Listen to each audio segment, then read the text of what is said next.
नमस्कार दोस्तों, मैं हूं आपके साथ कृपाशंकर शर्मा। दोस्तों, आज का यह हमारा वीडियो 10वीं और 12वीं की परीक्षा की तैयारी कर रहे छात्र छात्राओं और उनके अभिभावकों के लिए बेहद उपयोगी है। दोस्तों, जैसा कि आप सभी जानते हैं, सीबीएसई बोर्ड 10वीं और 12वीं की परीक्षाएं चल रही हैं और इसी कड़ी में 24 फरवरी 2023 को 12वीं की कक्षा में अंग्रेजी का पेपर करवाया जाएगा। सीबीएसई डेटशीट 2023 के अनुसार इंग्लिश कोर और इंग्लिश इलेक्टिव दोनों ही परीक्षाएं सुबह 10 बजे से दोपहर 1:30 बजे तक आयोजित की जाएंगी। इस परीक्षा में शामिल होने जा रहे स्टूडेंट्स को सलाह दी जाती है कि वे सैंपल पेपर को सोल्व करें, जिससे उन्हें परीक्षा में मदद मिल सके। आधिकारिक सीबीएसई सैंपल पेपर 2023 के अनुसार अंग्रेजी कोर और इलेक्टिव दोनों ही विषयों की परीक्षा 80 अंकों की होगी और छात्रों को परीक्षा पूरी करने के लिए 3 घंटे का समय मिलेगा। तो आइए आपको बताते हैं कैसा रहेगा परीक्षा का पैटर्न। देखिए, सीबीएसई अंग्रेजी कोर प्रश्न पत्र में 3 खंड शामिल होंगे। रीडिंग, राइटिंग और लिटरेचर, ये तीनों इसमें शामिल होंगे। प्रश्न पत्र में अनसीन पैसेज, बहुविकल्पी प्रश्न, वर्णात्मक उत्तर आधारित प्रश्न और अन्य प्रकार के जो प्रश्न हैं वो भी शामिल होंगे। वहीं परीक्षा शुरू होने से पहले उम्मीदवारों को पढ़ने का 15 मिनट का समय मिलेगा। सीबीएसई कक्षा 10वीं की अंग्रेजी की परीक्षा 27 फरवरी को होगी। स्टूडेंट्स सैंपल पेपर cbseacademic.nic.in से डाउनलोड कर सकते हैं और वहां से डाउनलोड करने के बाद सैंपल पेपर सोल्व करें। बता दें कि सीबीएसई 10वीं और 12वीं के सभी विषयों के लिए सैंपल पेपर और मार्किंग स्कीम आधारित जो वेबसाइट है cbseacademic.nic.in पर उपलब्ध है।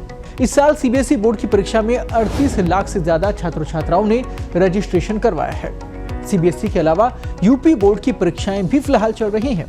तो ऐसे में परीक्षा देने जा रहे हैं तो उन कुछ बातें हैं जिनका आप ध्यान रखें जो कि आपके लिए कारगर साबित होंगी। सबसे पहले, परीक्षा से पहले आप रिवीजन पूरा करें। कई बार ऐसा देखा जाता है कि स्टूडेंट जो हैं वो ऐन वक्त तक तैयारी करते रहते हैं, किताबें संभालते रहते हैं, जबकि ये आपकी टेंशन को बढ़ा सकता है। इसलिए रिवीजन पहले ही पूरा कर लें। दूसरा पॉइंट है, मुश्किल सेक्शन को पहले तैयार करें। कई बार ऐसा होता है कि मुश्किल जो है उसे आखिरी तक संभाल के रखा जाता है, उससे पहले इजी जो चैप्टर होते हैं उनकी तैयारी में स्टूडेंट जुड़ जाते हैं। ऐसा नहीं है, आपको मुश्किल जो सेक्शन आपका है सबसे पहले आप उसको सोल्व करके साइड रख दें, फिर आपका जो टारगेटिंग जो पोर्शन है आप उस पर ध्यान दें, उस पर फोकस करें।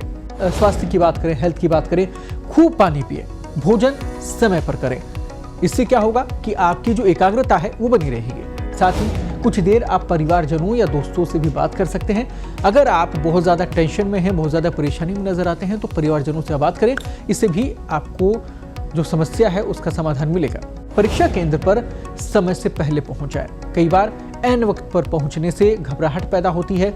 जल्दीबाजी में अच्छे जो प्रश्न हैं उनका भी आप उत्तर गलत दे देते हैं। ऐसे में घबराहट ना हो, इसलिए समय से पहले पहुंचे। परीक्षा में कोई भी पेपर या एक्स्ट्रा सामान गलती से भी लेकर ना जाए, क्योंकि ये नकल में शामिल हो सकता है। सामान गलती से ना ले जाएंगे तो आप परीक्षा जो है टेंशन फ्री होकर दे पाएंगे।